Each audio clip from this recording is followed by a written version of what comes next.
అందరికీ నమస్కారం. తెన్నేటి లక్ష్మీస్ కిచెన్కి స్వాగతం. ఇంకా లేట్ చేయకుండా ఈరోజు రెసిపీలోకి వెళ్ళిపోదాం. ఈరోజు మనం చింతపండు రవ్వ పులిహోర చేసుకుంటున్నాం. దానికి కావాల్సిన పదార్థాలు: బియ్యం రవ్వ 1 గ్లాసు, పెద్ద నిమ్మకాయ సైజంత చింతపండు, 3 స్పూన్ల నూనె, 3 స్పూన్ల పల్లీలు, 3 స్పూన్ల శనగపప్పు, 3 స్పూన్ల మినపప్పు, 1 స్పూన్ ఆవాలు, 4 ఎండుమిరపకాయలు, 4 పచ్చిమిరపకాయలు, 2 కరివేపాకు రెమ్మలు, పసుపు 1/2 టేబుల్ స్పూను, ఇంగువ 1/2 టేబుల్ స్పూను, కొద్దిగా ఉప్పు, కొద్దిగా చక్కెర. పెద్ద నిమ్మకాయ సైజంత చింతపండు తీసుకొని 1-2 సార్లు కడుక్కొని నానబెట్టుకోవాలి.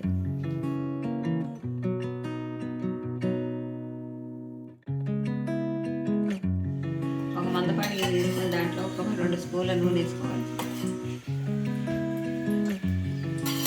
1 గ్లాసు బియ్యం రవ్వ తీసుకుంటే 2 గ్లాసులు నీళ్లు పోయాలి. మనం 1 గ్లాసు బియ్యం రవ్వ తీసుకున్నాం కనుక 2 గ్లాసులు నీళ్లు పోసుకున్నాం. ఆ నీళ్ళలో 1/2 టేబుల్ స్పూన్ పసుపు వేయాలి. 1 స్పూన్ సాల్ట్ వేసుకోవాలి. నీళ్ళలో మసిలేటప్పుడు మనం తీసుకునే గ్లాస్ రవ్వ నీళ్ళు పోసుకోవాలి. కలుపుకొని ఉండలు లేకుండా కలుపుకోవాలి. ఉండలు కట్టకుండా ఇలా తిప్పుకుంటూ ఉండాలి. రవ్వ ఉండలు కట్టకుండా దగ్గరకు వచ్చేదాకా చేసుకోవాలి. రైస్ కుక్కర్లో 1/2 గ్లాస్ నీళ్ళు పోసుకొని దగ్గరగా వచ్చిన రవ్వని రైస్ కుక్కర్లో పెట్టుకొని మూత పెట్టి ఒక 5 మినిట్స్ మగ్గనియాలి. ఇది కావాలంటే కుక్కర్లో కూడా చేసుకోవచ్చండి. నానబెట్టుకున్న చింతపండుని చిక్కగా రసం తీసుకొని పెట్టుకోవాలి.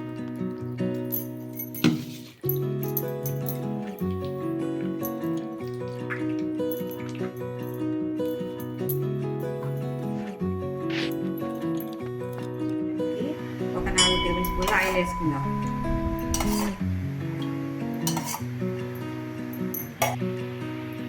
రెండు టీ స్పూన్లు పల్లీలు వేయాలి.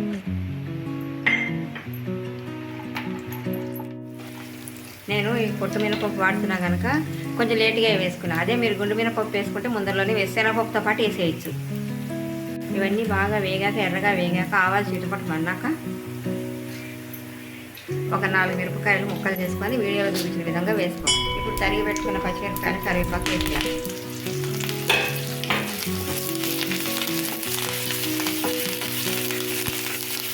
ఇవి కొంచెం వేగాక ఒక 1/4 టేబుల్ స్పూన్ ఇంగు వేసుకోవాలి. పులిహోరకి ఇంగువే రుచండి. ఇవన్నీ వేగాక ఇవి తీసి చల్లగా రవ్వ మిశ్రమంలో వేసేయాలి.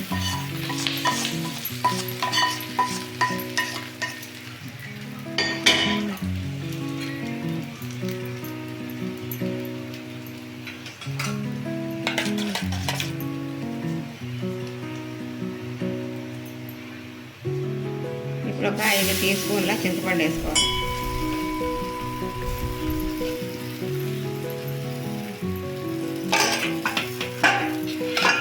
దీంట్లోని ఒక 1/2 టేబుల్ స్పూను చక్కెర వేసుకోవాలి.